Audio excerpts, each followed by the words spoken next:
Maayong adlaw. So usa ka pork recipe ang atong pagalutuon karon guys, and ang atong sangkap is bawang ug asin lang. So let's go. So ang atong pork belly is napalit nato sa Landers. So guys, ito na ang ating karne. Yes guys. So atin na yang i-slicein guys, no guys. Let's slice this. So pwede ra siya sa bite size nato ma-slice. Na. Para mas dali siya ma-luto. Bite size lang siya. Okay. So another. Tama na to siya. So ito na lahat guys, ang ating nahiwa.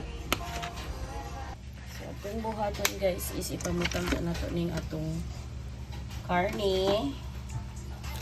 Then lagyan natin ng maraming asin. So maraming asin. Ano siya? Yung asin.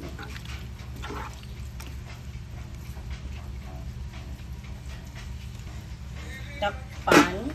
Yan, daro na ang stove.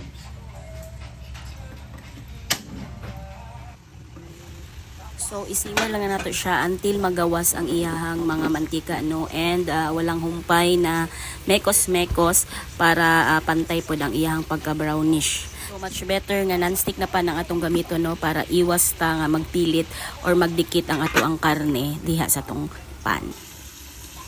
Dunggan na nato guys, tingog-tingog na siya.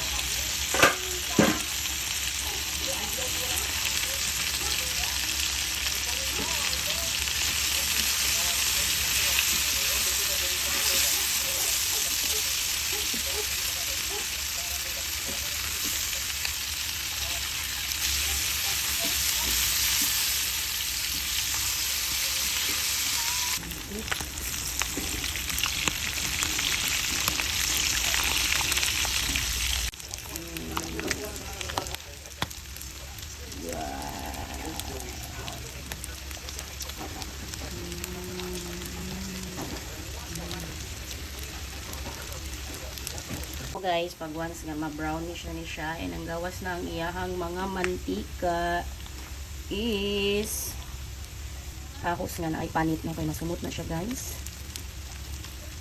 Ahos na ay panit ay masumot na siya. Ito naman siyang imeses-meses na nasa low to medium heat ang ato ang kalayo na.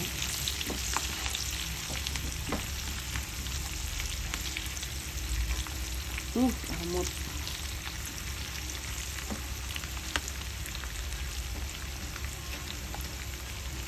So, ito lang siyang katustahon. Ito ang ahos. Sisidagan kay mantika.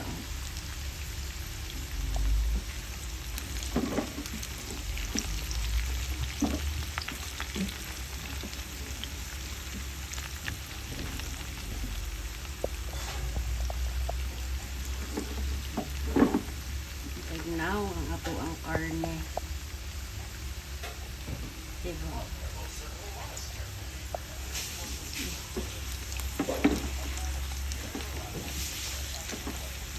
Guwapa kay siya color.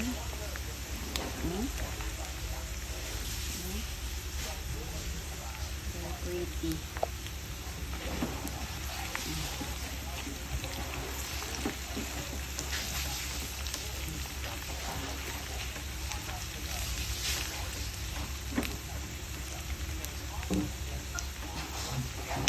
Taging na ni iyong paanit. So wala tay gibutang nga mantika diha guys, no, mao na ang na-extract na mantika diha sa atoang karne. So ato lang na siyang isimmer and mekos-mekos diha, no. Once nga matusta ng atong bawang or atoang ahos, ato lang nang i-off ang atong stove kay luto na siya and ready na siya nga ihaon para mangaon na ta.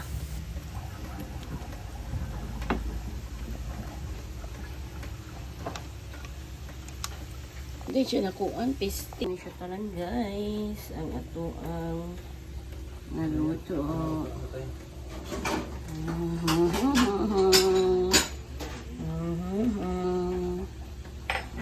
So nakataga na ba mo kung unsa nga putahe ang ato ang giluto karon nga gamit lang atong sangkap nga asin og bawang. So mao din siya ang way na mo guys sa pagluto og adobo sa asin. Best paired kay na siya sa sinamak. So kung nagustuhan ninyo nga itong recipe and video karong adlaw, please don't forget to like, share, and follow for more luto serye, kaon serye, travel video vlogs. Daghang salamat sa pagtanaw.